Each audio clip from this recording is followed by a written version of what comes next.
ফেনীতে একদিনের record ৪৪০ millimetre বৃষ্টিপাত। মুহুরী নদীর পানি বিপদসীমার ১৩৭ সেন্টিমিটার ওপরে। ৩ বাঁধের ৮টি স্থানে ভাঙন, ১০ গ্রাম প্লাবিত।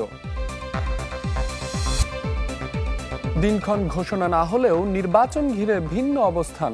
দলগুলোর বোঝাপড়ার অভাব দেখছেন বিশ্লেষকরা। দলীয় সরকারের অধীনে আর নির্বাচন নয়, হাইকোর্ট ফিরিয়ে আনল গণভোট ও তত্ত্বাবধায়ক সরকার।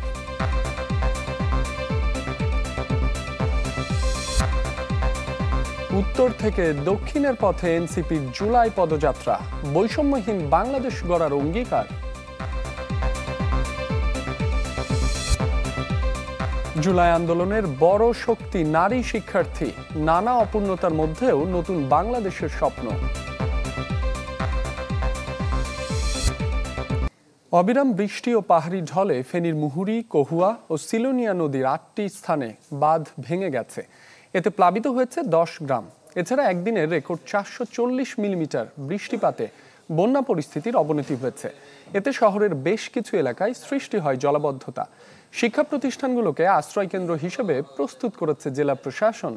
এদিকে টানা বৃষ্টিতে পটুয়াখালীতে তলিয়ে যায় বেশ কিছু ওয়ার্ডের নিচু এলাকা। বাড়িঘর, দোকানপাটে ঢুকে পড়ে পানি। এতে চরম দুর্ভোগে শহরবাসী। বন্ধ ড্রেন দ্রুত খুলে দেওয়ার কথা জানিয়েছেন জেলা প্রশাসক। পানিবন্দী হয়ে পড়েন নোয়াখালী পৌর শহরবাসী। ধসে গেছে শরীয়তপুরের জাজিরায় পদ্মা সেতুর কনস্ট্রাকশন ইয়ার্ড রক্ষা বাঁধের ২০০ মিটার এলাকা। ভাঙন আতঙ্কে ৩টি গ্রামের মানুষ। আবহাওয়া অফিস বলছে, আগামী ৫ দিন হালকা থেকে মাঝারি বৃষ্টি অব্যাহত থাকতে পারে। ভারী বর্ষণ হতে পারে ৪ বিভাগে।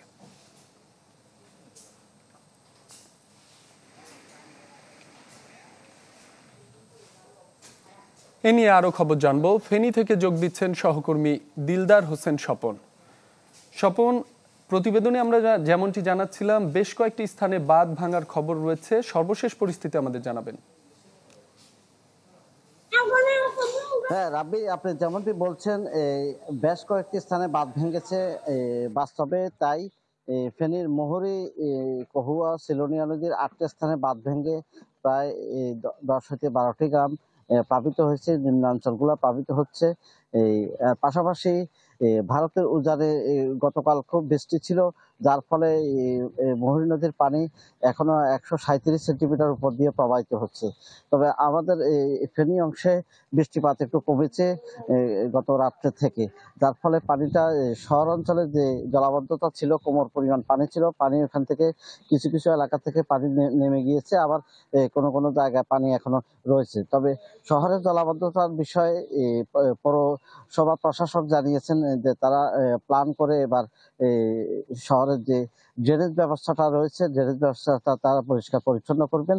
তাহলে অত ভবিষ্যতে এই ধরনের আর জলাবদ্ধতা, ভয়াবহ জলাবদ্ধতা হবে না। তবে জলাবদ্ধতার বিষয়টি স্থানীয় এলাকাবাসী বা পৌরবাসী যেটা বলেছেন আমাদেরকে, সেটি হলো যে ড্রেনের উপরে স্থাপনা নির্মাণ এবং দোকানপাট সহ বিভিন্ন তারা বাসা বাড়ি করে ড্রেন বন্ধ করে দেওয়ার ফলেই এই সমস্যাটা হয়েছে। আর বিশেষ করে যে পাগড়িছড়ি খাল, আরো কয়েকটা খাল রয়েছে, যে খালগুলা পূর্বে ছিল, এখন খালগুলা নেই। এগুলা তারা মার্কেট এবং স্থাপনা করেছে, যার ফলে পানি যাওয়ার এখন তেমন একটা পথ নেই বললেই চলে। ড্রেনেজ ব্যবস্থাটা খুবই খারাপ হওয়ার কারণে গতকালকে আমরা দর্শকদের দেখিয়েছি যে কোমর পরিমাণ পানি ফেনী শহরের প্রধান সড়কগুলোতে।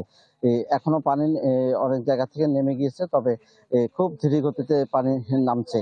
আর এদিকে ফেনীর মুহুরী, কহুয়া, সিলোনিয়া বন্যা নিয়ন্ত্রণ বাঁধের ৮টি স্থানে বাঁধ ভেঙে নিচু এলাকাগুলো প্লাবিত হচ্ছে। তবে উজানে বৃষ্টিপাত যদি না হয় তাহলে এদিকে তেমন একটা সমস্যা হওয়ার কথা না। তবে আমরা ২৪-এর বন্যা দেখেছি, খুব ভয়াবহ অবস্থা, যেটি গতকালকে জলাবদ্ধতায় শহরে দেখেছি। তবে এদিকে বাঁধ ভাঙ্গার ফলে ওই ধরনের ভয়াবহ চিত্র এখন আমরা দেখিনি।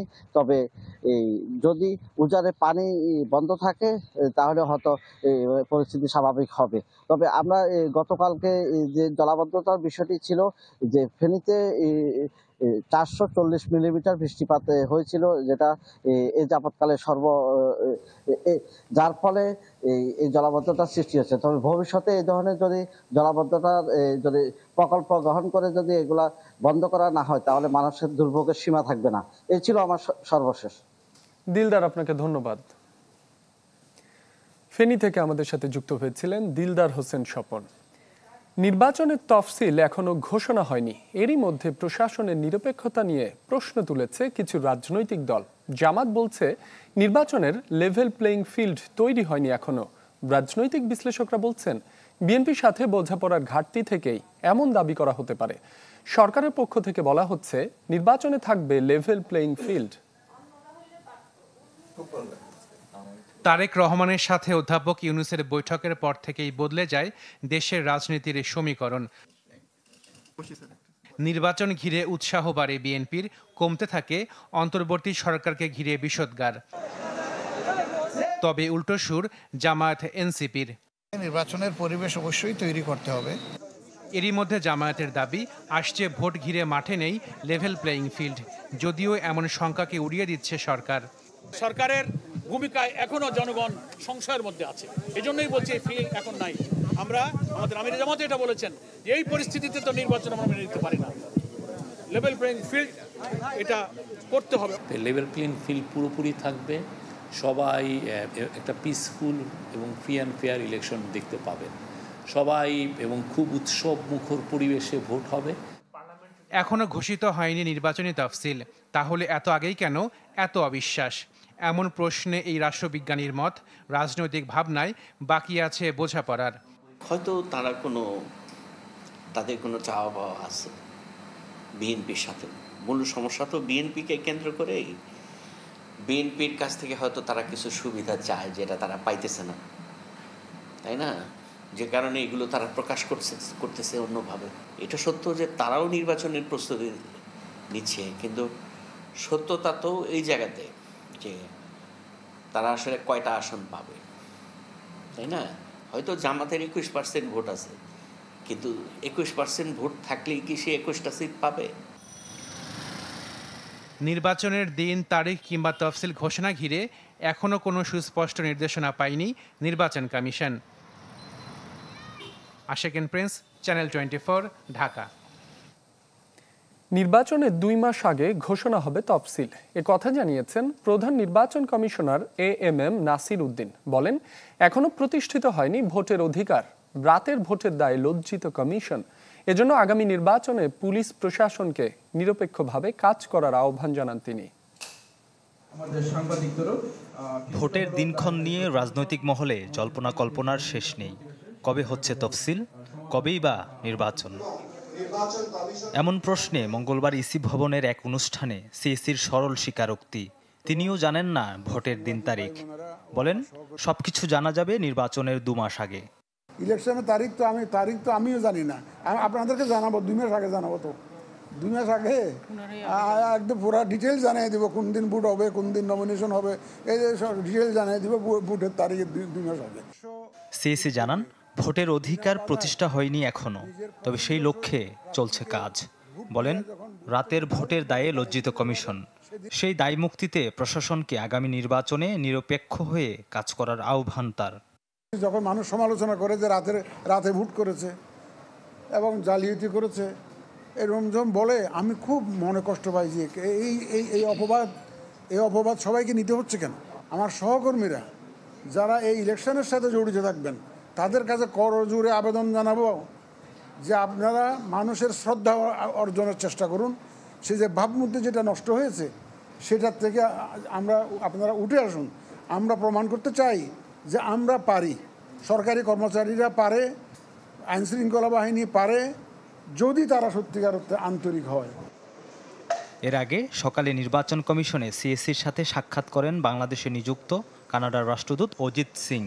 বৈঠক শেষে সিএসি জানান যেসব পর্যবেক্ষক গেল 3 নির্বাচনকে সুষ্ঠু ভোটের সার্টিফিকেট দিয়েছিলেন তাদের এবার পর্যবেক্ষণের সুযোগ দেয়া হবে না। যে সমস্ত পর্যবেক্ষক গত 3টা নির্বাচনকে সার্টিফিকেট দিয়েছে যে খুব সুন্দর নির্বাচন হয়েছে, অ্যাকসেপ্টেবল ক্রেডিবল নির্বাচন হয়েছে, তো তাদেরকে কি আমাদের নেওয়া উচিত? আমরা মির্জা রাকিব, চ্যানেল 24, ঢাকা। বাতিল হয়ে গেল দলীয় সরকারের অধীনে সংসদ নির্বাচনের পথ। হাইকোর্টের পঞ্চদশ সংশোধনীর বৈধতার পূর্ণাঙ্গ রায়ে পুনঃপ্রতিষ্ঠিত হল তত্ত্বাবধায়ক সরকার ব্যবস্থা। সেই সাথে ফিরল গণভোটও। সংবিধান ক্ষতবিক্ষত করে 2011 সালের 30 জুন পাশ হয় পঞ্চদশ সংশোধনী। সংবিধানের 68 জায়গায় ছুরি চালিয়ে 55টি সংশোধনী আনে আওয়ামী লীগ সরকার। শেখ হাসিনা দেশ ছেড়ে পালানোর পর হাইকোর্টে প্রথম যে সাংবিধানিক মামলাটি হয় সেটি পঞ্চদশ সংশোধনীর বৈধতার। গেল ডিসেম্বরে দেয়া রায় পূর্ণাঙ্গভাবে প্রকাশ হয় মঙ্গলবার। 139 পৃষ্ঠার রায়ে বলা হয়, পঞ্চদশ সংশোধনী আইন পুরোটা বাতিল নয়, তবে তত্ত্বাবধায়ক সরকার ব্যবস্থা বাতিলের বিধানটি অসাংবিধানিক। এর ফলে তত্ত্বাবধায়ক সরকার প্রসপেক্টিভভাবে পুনঃপ্রতিষ্ঠিত হলো। সামনের নির্বাচনগুলোতে কার্যকর হবে তত্ত্বাবধায়ক সরকার ব্যবস্থা। হাইকোর্ট তার রায়ে বলেন, গণভোট ব্যবস্থা বাতিলের বিধানটি অসাংবিধানিক। এতে জনগণের মত প্রকাশের অধিকার হরণ করা হয়, অর্থাৎ এর মাধ্যমে গণভোট ব্যবস্থা পুনঃপ্রবর্তিত হলো। হাইকোর্ট আরও বলেন, সংবিধানের 7-এর ক অনুচ্ছেদ এবং 7-এর খ অনুচ্ছেদ অসাংবিধানিক ঘোষণা করা হয়েছে। এছাড়া উচ্চ আদালতের জুডিশিয়াল রিভিউ তথা রিট শোনার ক্ষমতা খর্ব করে সংযোজন করা সংবিধানের 44-এর 2 অনুচ্ছেদও অসাংবিধানিক। এ রায়ের বিরুদ্ধে পরবর্তী করণীয় এখনও ঠিক করেনি রাষ্ট্রপক্ষ। মাসুদুর রহমান, চ্যানেল 24, ঢাকা। সম্মুখ সারিতে গণবিদারী স্লোগান, স্বৈরাচার বাহিনীর নির্যাতনের মুখে ছাত্রদের সামনে ঢাল হয়ে দাঁড়ানো কিংবা বন্দুকের নলের মুখে অকুত ভয়।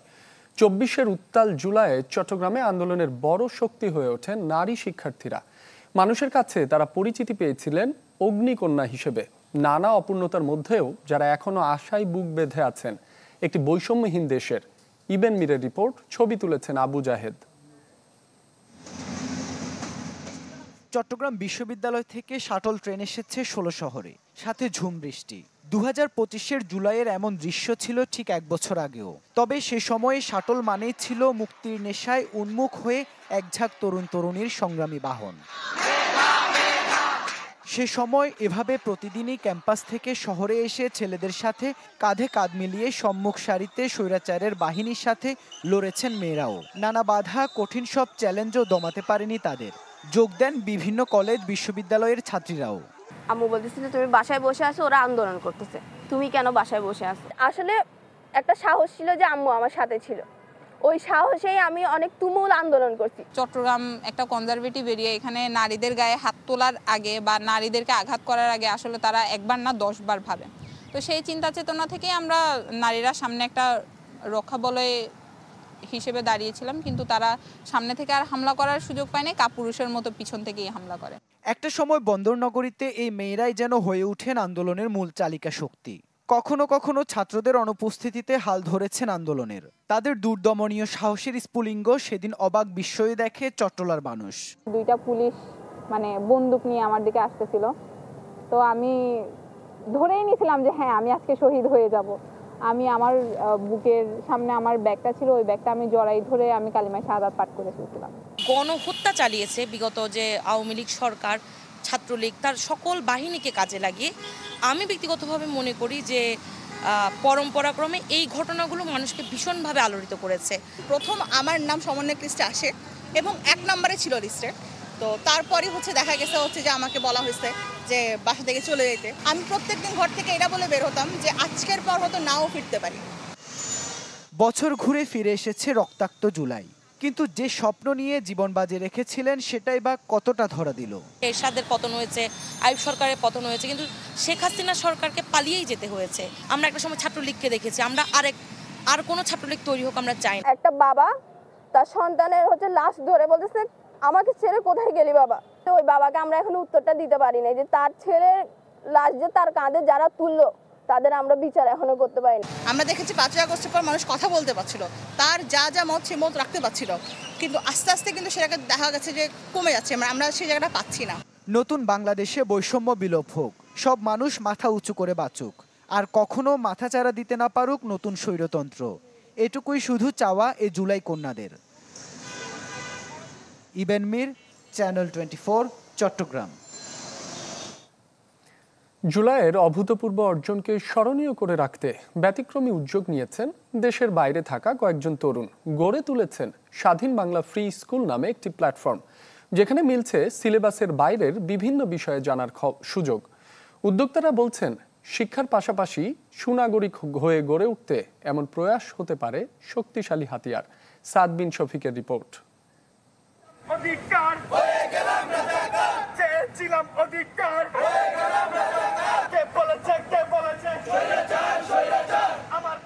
জুলাই গণঅভ্যুত্থানে ক্ষুব্ধ 56,000 বর্গমাইল। ক্ষোভের ঢেউ আছড়ে পড়ে মানচিত্র পেরিয়ে 1000 মাইল দূরেও।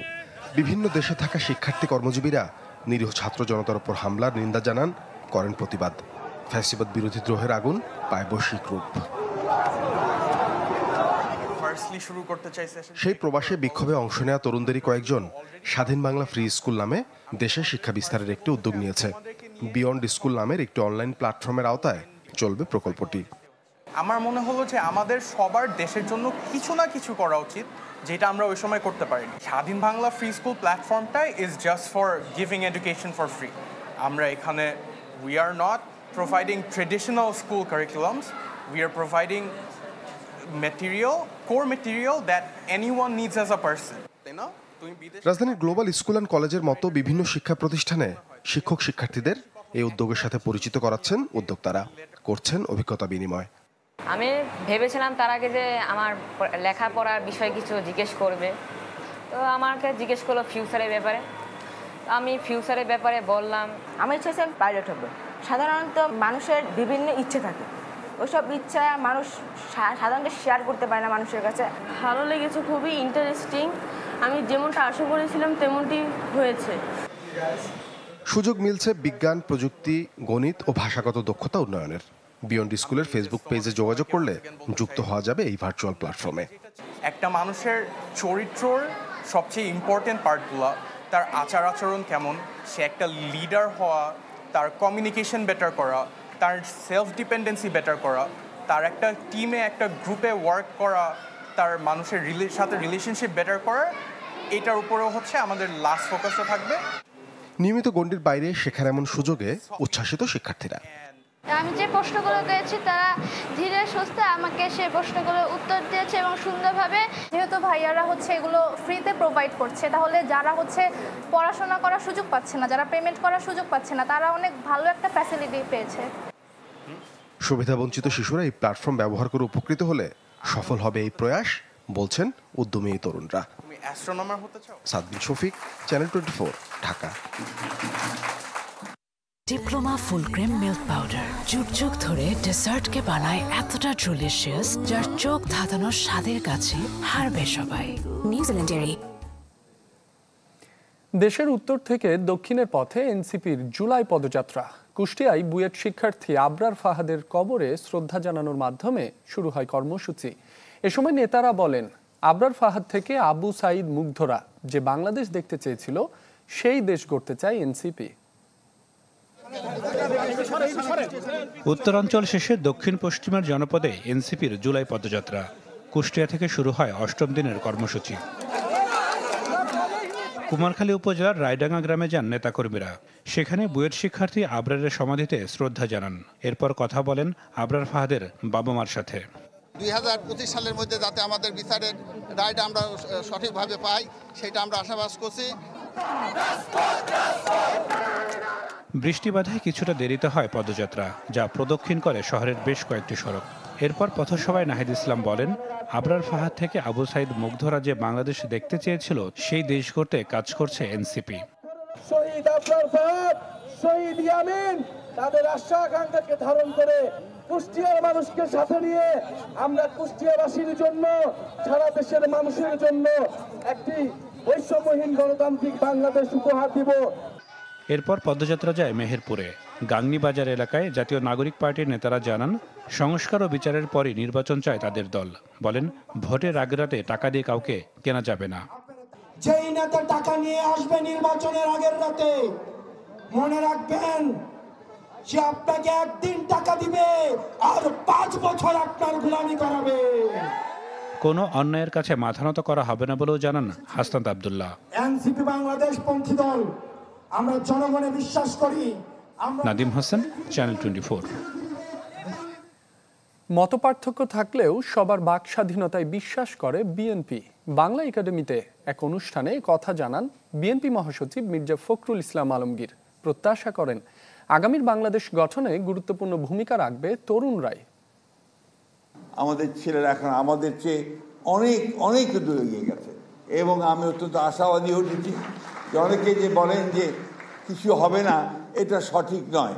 অনেক কিছু হবে এবং বাংলাদেশে অবশ্যই আমরা মাথা উঁচু করে দাঁড়াতে পারব। জাতীয় পার্টির চেয়ারম্যানের বিরুদ্ধে স্বৈরাচারী আচরণ ও আর্থিক অনিয়মের অভিযোগ তুলেছেন দলের সদ্য বহিষ্কৃত সিনিয়র নেতারা।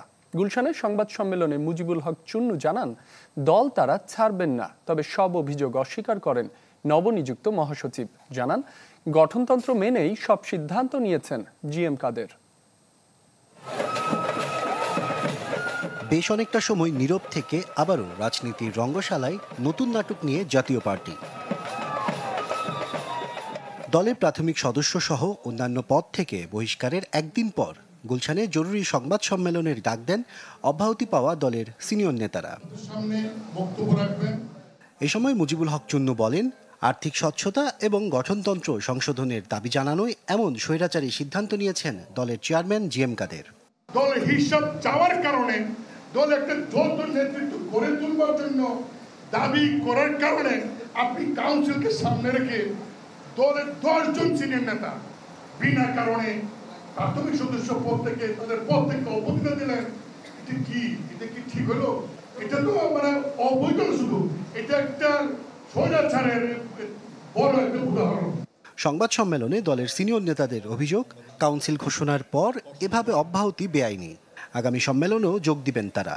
চলেন আমরা ঐক্যবদ্ধভাবে পার্টি করি, সম্মেলন করি, সম্মেলনে ডিসাইড ওকে থাকবে না থাকবে। আপনার counselling is the highest body, সেই কাউন্সিলে আমরা যাই। কাদের সাহেব কেন এই কাজটি করলেন, তার কি হয়েছিল, তার কি অসুস্থতা আসছে নাকি, এটা পরীক্ষা করার প্রয়োজন আছে। এটা কোনো সুস্থ রাজনীতিবিদ এই ধরনের কাজ করতে পারে না। তবে দলের নবনিযুক্ত মহাসচিবের দাবি, গঠনতন্ত্র মেনে নেওয়া হয়েছে সব সিদ্ধান্ত। সদস্যপদ বাতিলের পর কাউন্সিলে যোগ দেওয়ার কোনো সুযোগ নেই। ব্যাপারটি এই পর্যায়ে এসেছে যে আইদার ওনারা থাকবেন অথবা চেয়ারম্যান স্যার থাকবেন। এখন নেতাকর্মী, তৃণমূল, প্রেসিডিয়ামরা চেয়ারম্যান স্যারকে বেছে নিয়েছে এই আইদার অর সিচুয়েশনে। ওনাদেরকে অব্যাহতি দেওয়ার জন্য দাবি জানিয়েছে। তো ন্যাচারালি এটা তৃণমূল এবং প্রেসিডিয়াম চেয়ারম্যানের দিকে আসার কারণেই জিনিসটি আরেক রকম হয়ে গেছে। আর যেটি বারবারই বলছি, পুরো জিনিসটাই গঠনতন্ত্রের বিন্দুমাত্র কোনো ব্যত্যয় ঘটনা হয়নি। তৃণমূল সহ দলের বেশিরভাগ প্রেসিডিয়াম সদস্য চাইলে বহিষ্কৃতরা ফিরে আসতে পারেন বলেও জানান শামীম হায়দার। বা মেজরিটি প্রেসিডিয়াম বা মেজরিটি তৃণমূলের নেতাকর্মীরা যদি বলে ওনাদেরকে ফিরিয়ে নিতে, তখন আমরা ফিরিয়ে নেওয়ার চেষ্টা করতেই পারি। আশরাফুল আলম আকাশ, চ্যানেল 24, ঢাকা। এক মাসেরও বেশি সময় ধরে চট্টগ্রামে আশঙ্কাজনকভাবে বাড়ছে চিকুনগুনিয়ায় আক্রান্তের সংখ্যা। ধরা পড়ছে জিকা ভাইরাস আক্রান্ত রোগীও। তবে সরকারিভাবে পরীক্ষার সুযোগ না থাকায় এখনও চিকুনগুনিয়া কিংবা জিকা ভাইরাস আক্রান্ত রোগীর সঠিক তথ্য যেমন মিলছে না, তেমনি সুস্পষ্ট রিপোর্ট ছাড়াই চিকিৎসা করতে হচ্ছে শুধু উপসর্গ বিবেচনায় নিয়ে। সীতাকুণ্ডের বাসিন্দা জাফর আলম বেশ কদিন ধরে জ্বর থাকলেও গত কয়েকদিনে যোগ হয়েছে ভয়াবহ হাঁটু ব্যথা, যাতে কারো সাহায্য ছাড়া দাঁড়াতেও পারছেন না তিনি। একই শারীরিক অবস্থা বিআইটিআইডি হাসপাতালে চিকিৎসাধীন এই নারীরও। পরীক্ষায় শনাক্ত না হলেও চিকুনগুনিয়ার উপসর্গে ভুগছেন তারা। হাঁটতে পারি না, এখন দাঁড়াইতেও পারি না, তোকে হাঁটবো, আমি দাঁড়াইতেও পারি না, এরকম ব্যথা। ডাক্তার বড় জৈনে ব্যথা হয়েছে এরকম বলছে। না, কিছু বলে নাই। শুধু তারাই নন, চট্টগ্রামে মাসখানেকের বেশি সময় ধরে করোনা, ডেঙ্গু সহ নানা রোগের পাশাপাশি প্রাদুর্ভাব দেখা দিয়েছে মশাবাহিত আরেক ব্যাধি চিকুনগুনিয়ার। প্রাথমিকভাবে ধরা পড়েছে জিকা ভাইরাসের অস্তিত্ব, কিন্তু সরকারি হাসপাতালগুলোতে এখনো পরীক্ষার সুযোগ না থাকায় শনাক্ত হচ্ছে না চিকুনগুনিয়া। 1 মাস থেকে বলতে পারেন, 1 মাস থেকে রোগীগুলির সংখ্যা বেড়ে গেছে। এবং চিকুনগুনিয়া। এটা হওয়ার সম্ভাবনা অনেক বেশি, এই কারণে কি যে মানে ভ্যাক্টরটা ওকে বহন করে, একই ভ্যাক্টর কিন্তু চিকুনগুনিয়া, ডেঙ্গি, জিকা, তিনটা ভাইরাসই কিন্তু এই এডিস মস্কুইটো দিয়ে বহন হয়। সুতরাং এগুলো চিকুনগুনিয়া হওয়ার সম্ভাবনাই অনেক অনেক বেশি। চিকিৎসকরা বলছেন করোনা, ডেঙ্গু, চিকুনগুনিয়া কিংবা জিকা ভাইরাসে আক্রান্তের ক্ষেত্রে শুরুর উপসর্গ জ্বর, তাই পরীক্ষায় নিশ্চিত হওয়া ছাড়া যথাযথ চিকিৎসা সম্ভব নয়। তবে কিট না থাকলেও দীর্ঘদিনের অভিজ্ঞতায় উপসর্গের ধরন দেখে চিকুনগুনিয়ার চিকিৎসা দেওয়ার কথা জানিয়েছেন তারা। প্রতিটা জ্বরের রোগী কিন্তু শুরুতে অনেকটা একরকম হয়, যদিও জ্বর এই জন্য জ্বর নিয়ে আসলেই একটা রোগের কোনটা চিকুনগুনিয়া, কোনটা ডেঙ্গু, কোনটা আপনার করোনা কিংবা এগুলো বাদে অন্য কোনো ভাইরাস, এগুলো কিন্তু আমাদের আইডেন্টিফাই করা দরকার সঠিক চিকিৎসার জন্য। চট্টগ্রামে কয়েকটি বেসরকারি রোগ নির্ণয় কেন্দ্রে চিকুনগুনিয়ার RT-PCR পরীক্ষা হলেও নিম্ন ও মধ্যবিত্তের ভরসা সরকারি হাসপাতালে এ সুযোগ না থাকায় বেশিরভাগ রোগী থাকছেন পরীক্ষার বাইরে। সরকারিভাবে চিকুনগুনিয়া পরীক্ষা হচ্ছে না, এটা আমরা বলছি, এটা টেস্টগুলা করার জন্য বিভিন্ন মেডিকেলের চেষ্টা করতেছি, আমরা বড় বড় হসপিটালের চেষ্টা করতেছি আর কি। সঠিক হিসাব পাওয়া না গেলেও চিকিৎসকদের ধারণা অনুযায়ী বর্তমানে জ্বর আর শরীর ব্যথায় আক্রান্তদের ৮০% চিকুনগুনিয়া রোগী। ইমদাদুল হক, চ্যানেল 24, চট্টগ্রাম। বরগুনায় বাড়ছে ডেঙ্গু আক্রান্ত রোগীর সংখ্যা। এবছর ডেঙ্গু আক্রান্ত রোগীদের মধ্যে ৭৫%ই গ্রামাঞ্চলের। তাই গ্রামের মানুষকে সচেতন করতে কাজ করার পরামর্শ চিকিৎসকদের। বেড সংকট, তাই মেঝেতেই চিকিৎসা নিচ্ছেন ডেঙ্গু আক্রান্ত রোগীরা। বরগুনার ২৫০ শয্যার হাসপাতালে এই চিত্র এখন নিত্যদিনের। পরিসংখ্যান বলছে এবছর এখন পর্যন্ত ডেঙ্গু আক্রান্ত হয়ে হাসপাতালটিতে চিকিৎসা নিয়েছেন ২৩৭২ জন। এর মধ্যে ১৮২১ জন গ্রামাঞ্চলের আর জেলা শহরের ৫৫১ জন। জুন মাসে আক্রান্তের সংখ্যা ১৯৮৮ জন। এ অবস্থায় শুধু বেড সংকট নয়, হাসপাতালের চিকিৎসা সেবা নিয়েও রয়েছে নানা অভিযোগ। হসপিটালে প্রপার চিকিৎসক নাই, প্রপার নার্স নাই, প্রপার ঔষধ নাই, স্যালাইন নাই, সিট নেই। যেমন ৫০টি সিট আছে ডেঙ্গুর জন্য, কিন্তু রোগী যায় ২০০। জেনারেল হসপিটাল এটাকে অবস্থা খারাপ বলতে এরকম খারাপ যে ডক্টর ওইরকম কেয়ার করে না। ধরেন একটা প্রেসক্রিপশন নিয়ে গেলে মানে ওইরকম কেয়ার ভালোভাবে দেখে না, তারপর নার্সেরা ভালোভাবে দেখে না। ডেঙ্গুটাও কিন্তু গ্রামগঞ্জে ছড়িয়ে গেছে, শুধুমাত্র শহর না। শহরের রোগী একটু কম, কিন্তু ইদানিং দেখা যাচ্ছে যে গ্রামের মানুষ একটু বেশি আসতেছে। চিকিৎসকরা বলছেন শুরুতে শহর কেন্দ্রিক আক্রান্তের সংখ্যা বেশি থাকলেও এখন তা ছড়িয়ে পড়ছে গ্রামে। আশেপাশের বিভিন্ন ইউনিয়ন থেকেও রোগী আসছে এবং এক এক পরিবার থেকে সংখ্যা কখনো কখনো দেখা যাচ্ছে যে এক পরিবারের ৫ জন ৬ জনও আক্রান্ত হয়ে সবাই একসাথে চলে আসছে স্বাস্থ্যসেবা নেওয়ার জন্য। আমরা যদি সতর্ক না হই তাহলে এভাবে যদি রোগী বাড়ে আমাদের এই পরিস্থিতি নিয়ন্ত্রণে রাখা দুঃসাধ্য হয়ে যাবে। সরকারি হিসাবে জেলায় এবছর ডেঙ্গু আক্রান্ত হয়ে মারা গেছেন ৬ জন। বেসরকারি হিসাবে এই সংখ্যা অন্তত ২৬ জন। Desk report, channel 24। ডেঙ্গু পরিস্থিতির আরো খবর জানাতে চাঁদপুর থেকে যোগ দিচ্ছেন আল ইমরান শোভন। শোভন, চাঁদপুরে ডেঙ্গুর প্রকোপ কেমন? প্রশাসনের পক্ষ থেকে কেমন উদ্যোগ নেওয়া হয়েছে? আমি এই মুহূর্তে রয়েছি চাঁদপুর ২৫০ শয্যা বিশিষ্ট সরকারি জেনারেল হাসপাতালে। গত বছরের তুলনায় বর্তমানে চাঁদপুরের ডেঙ্গু পরিস্থিতি কিছুটা স্বাভাবিক। এখানে প্রতিদিন ২৫০ শয্যার যে হাসপাতাল রয়েছে, এখানে বিভিন্ন ধরনের রোগ হাসপাতাল কর্তৃপক্ষ নতুন যারা চিকিৎসা নিচ্ছেন তারা মূলত চাঁদপুরের বাইরে ঢাকা বা চিটাং বিভিন্ন স্থানে কর্মসূচিতে তারা সেখানে আক্রান্ত হয়েছেন। এদিকে ডেঙ্গু প্রতিরোধে জেলা প্রশাসন, পৌর প্রশাসন প্রয়োজনীয় পদক্ষেপ তারা রয়েছে। ইতিমধ্যে তারা মশামাছি ছিটানো, পরিষ্কার পরিচ্ছন্নতা রাখার লোক তারা বিভিন্ন ধরনের প্রয়োজনীয় অবস্থিত ছিলেন। আমি একটি বিষয় জানি কি, চাঁদপুর ২৫০ শয্যা বিশিষ্ট জেনারেল হাসপাতালে সেখানে ডেঙ্গু রোগীদের প্রয়োজনীয় চিকিৎসা সেবা দানের লক্ষ্যে এখানে হাসপাতাল কর্তৃপক্ষ সব ধরনের ব্যবস্থা নিচ্ছে। ইতিমধ্যে তারা কয়েকটি রুমকে তারা তাদেরকে সেবা দেওয়ার জন্য তারা ব্যবস্থা নিয়েছেন এবং প্রয়োজনীয় সেবা দেওয়া হচ্ছে। আপনাকে একটি তথ্য জানিয়ে রাখি, সেটি হচ্ছে গত মাসে চাঁদপুরে প্রায় 50 জন রোগী ডেঙ্গু আক্রান্তে এই হাসপাতালে চিকিৎসা নিয়েছেন এবং চলতি সপ্তাহে প্রায় 20 জন রোগী চিকিৎসা নিয়েছেন। প্রতিদিন গড়ে এই হাসপাতালে 2 থেকে 4 জন রোগী এসে চিকিৎসা সেবা নিচ্ছেন। তো হাসপাতাল কর্তৃপক্ষ যেটি বলছেন, ডেঙ্গু আক্রান্ত যারা যেসব রোগীরা আছেন তারা যাতে কোনো ধরনের এখানে হয়রানি বা চিকিৎসা বঞ্চিত না হন, এখানে সব ধরনের তারা পদক্ষেপ নিয়েছেন। আর পৌর কর্তৃপক্ষ জানিয়েছেন ইতিমধ্যে শহরের বিভিন্ন পাড়া মহল্লায় ডেঙ্গু প্রতিরোধে তারা মশারি চিকিৎসা এবং পরিষ্কার পরিচ্ছন্নতার লক্ষ্য তারা বিভিন্ন ধরনের ব্যবস্থা নিয়েছেন। তবে চাঁদপুরে এই কিন্তু ডেঙ্গু আক্রান্ত হয়ে কোনো ধরনের মৃত্যুর খবর পাওয়া যায়নি, অর্থাৎ এখানে কোনো নারী পুরুষ বা শিশু ডেঙ্গু আক্রান্ত হয়ে মারা যায়নি। এই ছিল চাঁদপুর থেকে ডেঙ্গু পরিস্থিতি নিয়ে সর্বশেষ খবর। শোভন, আপনাকে ধন্যবাদ। চাঁদপুর থেকে ডেঙ্গু পরিস্থিতির খবর জানাচ্ছিলেন আল ইমরান শোভন। চট্টগ্রামে এখনো অস্থির চালের বাজার। ভরা মৌসুমেও চালের এই ঊর্ধ্বগতিতে বিস্মিত ক্রেতা বিক্রেতারা। যদিও বাজারে অনিয়মও কম নেই, ক্রেতাদের সাথে চলছে প্রতারণা। অভিযানে গিয়ে যার প্রমাণও পেয়েছে ভোক্তা অধিকার টিম। চাল নিয়ে চালবাজির শেষ নেই ব্যবসায়ীদের। কোনোভাবেই যেন চট্টগ্রামে নিয়ন্ত্রণে আসছে না নিত্য প্রয়োজনীয় এই ভোগ্যপণ্যটি। কোরবানির ঈদের পর থেকে অতিরিক্ত পরিবহন ব্যয় ও ধান সংকটের অজুহাতে ভরা মৌসুমে যে হারে চালের দাম বাড়ে, বর্তমানে পরিবহন ব্যয় স্বাভাবিক হওয়ার পরও তা কমার কোনো লক্ষণ নেই। বরং 3 সপ্তাহের ব্যবধানে বস্তা প্রতি আরও 100 টাকা দাম বাড়ে মোটা, স্বর্ণা, পারিজা ও পাইজাম সিদ্ধ। একইভাবে বাড়ে জিরাশাইল, মিনিকেট আতপের। তবে দাম অপরিবর্তিত আছে নাজির শাইল, পাইজাম ও বেতি আতপের। প্রত্যেকটা চাউলেই প্রায় 100 টাকা, কোনোটাতে 100, কোনোটাতে 150 এরকম ব্যবধানে বেড়ে গেছে চাউল। এমনিতে বাজারটা একভাবেই আছে, বাজারটা ওভাবে তুলনামূলক এখনো কমে নেই। চট্টগ্রামে বেশিরভাগ চাল আসে উত্তরবঙ্গের বিভিন্ন জেলার মিল থেকে।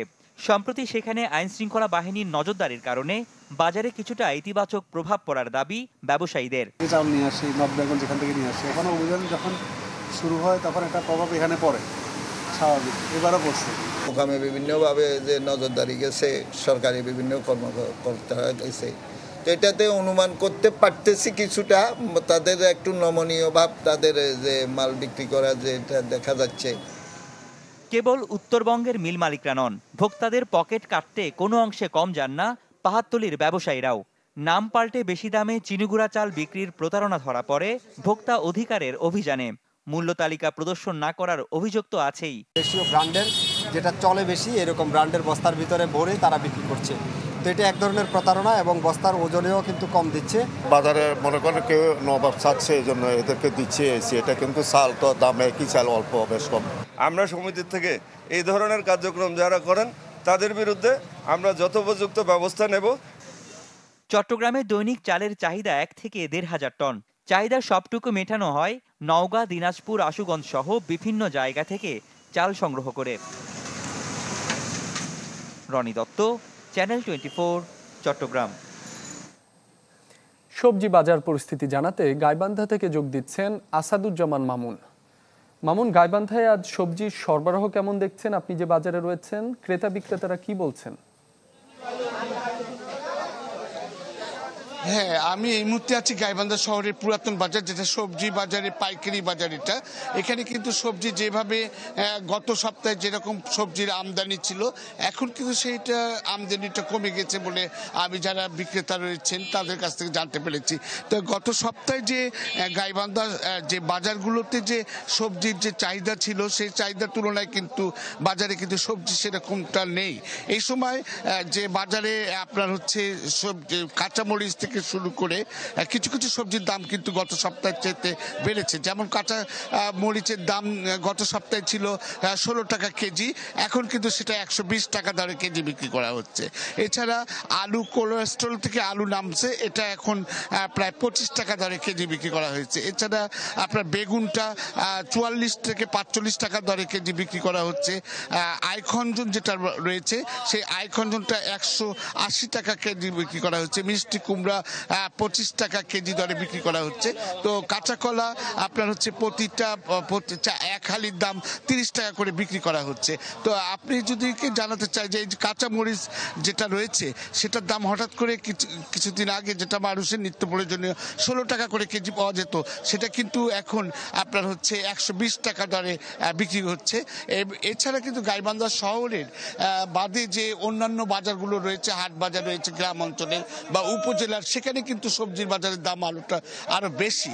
তো আমি যেটা ক্রেতা বিক্রেতাদের কাছে জানতে পেরেছি, যেটা ক্রেতারা যেমনটা বলছে যে কিছু কিছু সবজির দাম বাড়ছে, আর বিক্রেতারা বলছে যে আমদানি কম রয়েছে, সেই জন্যই কিন্তু তারা এই দাম কিছু কিছু সবজির দাম বাড়তি।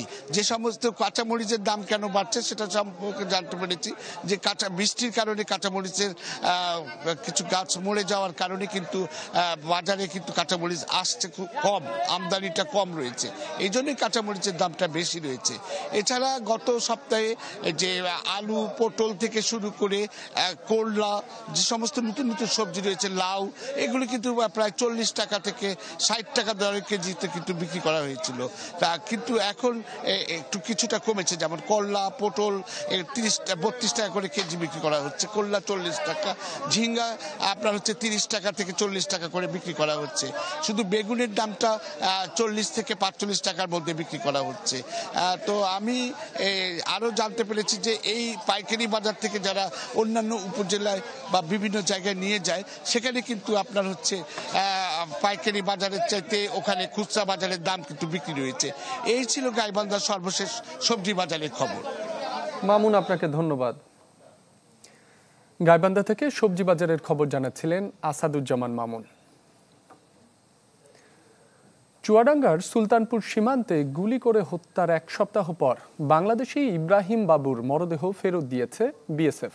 গতকাল সন্ধ্যায় দর্শনা সীমান্তের শূন্যরেখায় পতাকা বৈঠকের পর মরদেহ ফেরত দেয় তারা। পরে তা পরিবারের কাছে হস্তান্তর করা হয়। 1 সপ্তাহ আগে চুয়াডাঙ্গার দর্শনা থানার সীমান্ত এলাকা ঝাঝাডাঙ্গার ইব্রাহিম বাবুকে গুলি করে হত্যা করে হালদারপাড়া ক্যাম্পের বিএসএফ এর টহল দল। পরে ভারতের কৃষ্ণগঞ্জ থানার শান্তিনগর হাসপাতালে মর্গে রাখে মরদেহ। হত্যার কড়া প্রতিবাদ জানিয়ে মরদেহ ফেরত চেয়ে বিএসএফকে চিঠি দেয় বিজিবি। কক্সবাজার সমুদ্র সৈকতে গোসল করতে নেমে চট্টগ্রাম বিশ্ববিদ্যালয়ের এক শিক্ষার্থীর মৃত্যু হয়েছে, নিখোঁজ আরও 2 জন। গতকাল হিমছড়ি পয়েন্টে গোসলে নামেন 5 বন্ধু। এ সময় স্রোতের টানে ভেসে যান সাদমান রহমান সাবাব, আসিফ আহমেদ ও অরিত্র হাসান। পরে সাবাবের মরদেহ উদ্ধার করেন স্থানীয়রা। তারা সবাই চট্টগ্রাম বিশ্ববিদ্যালয়ের ডেভেলপমেন্ট স্টাডিজ বিভাগের শিক্ষার্থী। নিখোঁজ 2 জনের সন্ধানে কাজ করছে ফায়ার সার্ভিস।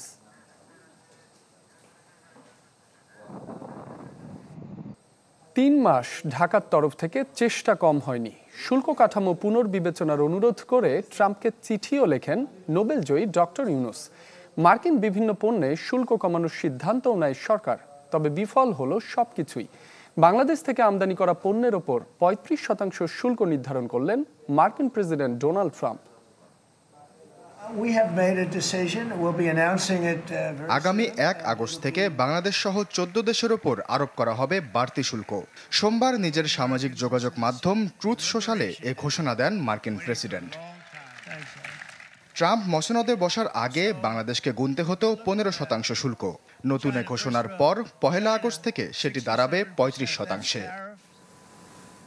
গেল 3 এপ্রিল বিশ্বের বিভিন্ন দেশের ওপর পাল্টা শুল্ক আরোপ করেছিলেন ট্রাম্প। বিভিন্ন দেশ আলোচনার প্রস্তাব দিলে 90 দিনের শুল্ক বিরতি দেয় হোয়াইট হাউস। সেই সময়সীমা ছিল 9 জুলাই পর্যন্ত। এর মধ্যেই বাংলাদেশের পাশাপাশি দক্ষিণ কোরিয়া ও জাপান সহ মোট 14 দেশের ওপর নতুন করে শুল্ক হার নির্ধারণের ঘোষণা দেয়া হলো, যার মধ্যে দক্ষিণ কোরিয়া ও জাপান থেকে আমদানি করা পণ্যের ওপর নতুন করে 25%, মিয়ানমার ও লাওসের পণ্যের ওপর 40%, দক্ষিণ আফ্রিকার ওপর 30% এবং মালয়েশিয়ার ওপর দেওয়া হয়েছে 25% শুল্ক হার। নতুন করে শুল্ক হার নির্ধারণ করে সরকার ও রাষ্ট্রপ্রধানদের চিঠি পাঠিয়েছেন ট্রাম্প। চিঠি দেয়া হয়েছে বাংলাদেশের অন্তর্বর্তী সরকার প্রধান ডক্টর মোহাম্মদ ইউনুসকেও। ট্রাম্পের এই ঘোষণায় আন্তর্জাতিক বাজারে সৃষ্টি হয়েছে এক বিশাল অস্থিরতা। S&P 500 ইন্ডেক্সে একদিনে সবচেয়ে বড় পতন ঘটেছে গেল 3 সপ্তাহে। বড় পতন দেখছে মার্কিন শেয়ার বাজারও। ঘোষণার পরপরই হুঁশিয়ারি দেন ট্রাম্প, কোনো দেশ যদি শুল্ক বাড়ায়, নতুন ঘোষিত শুল্কর সাথে বর্ধিত শুল্কও যোগ করা হবে। তিনি আরও বলেন, কোনো দেশ যদি নতুন করে আলোচনা করতে চায়, তাদের জন্য দরজা খোলা থাকবে। এদিকে বাংলাদেশি পণ্যে শুল্ক নিয়ে আলোচনার জন্য যুক্তরাষ্ট্রে আছেন বাংলাদেশের জাতীয় নিরাপত্তা উপদেষ্টা খলিলুর রহমান ও বাণিজ্য উপদেষ্টা শেখ বশিরউদ্দিন। বুধবার মার্কিন বাণিজ্য প্রতিনিধির সাথে বাংলাদেশের দ্বিতীয় দফায় বৈঠক হওয়ার কথা রয়েছে। আশ্বাস চৌধুরী, চ্যানেল 24। যুক্তরাষ্ট্রের শুল্কারোপ বিষয়ে মুখোমুখি আলোচনা হলে তা ফলপ্রসূ হবে এমন আশা অর্থ উপদেষ্টা ডক্টর সালেউদ্দিন আহমেদের। সচিবালয়ে ব্রিফিংয়ে তিনি বলেন, আলোচনা যাই হোক তার পরিপ্রেক্ষিতে পদক্ষেপ নেওয়া হবে। আর বাণিজ্য সচিব জানান, চলতি সপ্তাহেই ফের এই ইস্যুতে হবে আলোচনা। বাংলাদেশের জন্য একক বাজার হিসেবে সবচেয়ে বড় গন্তব্য যুক্তরাষ্ট্র, কিন্তু সেখানেও প্রতিযোগিতা করে টিকে থাকতে হয় গড়ে 15% শুল্ক দিয়ে। বিপরীতে সে দেশ থেকে কম বেশি আমদানি করা হলেও তা জুচ্ছই হয়নি মার্কিন প্রেসিডেন্টের চোখে। ফলে 3 মাস আগে গোজামিলের এক হিসেবে 37% শুল্ক বসিয়ে দেন বাংলাদেশের ওপর। এ সময়ে চেষ্টা তদবির করা হলেও তাতে মন গলেনি ট্রাম্পের। ফলে সোমবারের এক চিঠিতে নতুন হার 35% কথা জানায় হোয়াইট হাউস। এ নিয়ে এক প্রশ্নের জবাবে অর্থ উপদেষ্টা জানান, অযৌক্তিকভাবে এই সিদ্ধান্ত নিয়েছেন ট্রাম্প, যা কমাতে দর কষাকষি করবে বাংলাদেশ। 1-to-1 নেগোসিয়েশন হবে, সেজন্যই তো ইউএসটিআর এর সাথে কথা বলা। আমাদের ডেফিসিট মাত্র $5 বিলিয়ন, কিন্তু আমাদের এত কম ডেফিসিট, আমরা চেষ্টা করছি যে আমাদের এত কম ডেফিসিটে এত শুল্ক দেওয়ার তো কোনো জাস্টিফিকেশন থাকে না। এদিকে একই বিষয়ে সচিবালয়ে বাণিজ্য সচিব জানান, আলোচনা চলাকালে এমন সিদ্ধান্ত অপ্রত্যাশিত। জানান, বাংলাদেশ আমদানি না বাড়ালে ছাড় দেবে না যুক্তরাষ্ট্র, তাই সমাধান আসতে হবে আলোচনার মাধ্যমে। ইউএস ট্রেডটা বাংলাদেশে বাড়ানো তো দরকার, সেটা না বাড়ালে তো আসলে তারা আমাদেরকে কোনো ধরনের ছাড় দিবে না। কাজে আমরা আলাপ আলোচনা করে কিছু ছাড় তো দিতে সম্মত হতেই হবে। এ সময় তুলা ও বিমান কেনার বিষয়ে আলোচনার কথাও জানান তিনি। ব্যাখ্যা দেন সামরিক সরঞ্জাম কেনার বিষয়েও। বোয়িংয়ের ফ্লাইট কেনার জন্য আমাদের কিছু আদেশ দেওয়ার কথা রয়েছে খুব শীঘ্রই। আমেরিকান তুলা আমদানি যাতে বেশি হয় সেজন্য আমরা কিছু ফ্যাসিলিটি এখানে তৈরি করে দিব। এটা গেল তুলার ক্ষেত্র। সরকারি খাতে যে সমস্ত ফুড গ্রেন কেনা হয় সেক্ষেত্রে আমরা আমেরিকাকে একটু প্রাধান্য দিব। তো এভাবে আমরা আসলে আমেরিকান ট্রেডটা বাড়াবো। আর আপনারা জানেন যে আমাদের মিলিটারি ইকুইপমেন্টেরও একটা বড় অংশ আসলে আমেরিকা থেকে প্রকিউর করা হয়, সে সমস্ত ক্ষেত্রটাও আমরা বিবেচনায় নিচ্ছি। সচিব জানান, 2 দিন পিছিয়ে দেশটির বাণিজ্য সংস্থার সাথে বৈঠক হবে 10 ও 11 জুলাই। কাজে কিছু একটা আউটকাম তো আমরা আশা করি সবসময়ের জন্যই। স্বপ্নিল শাহরিয়ার শিশির, চ্যানেল 24, ঢাকা।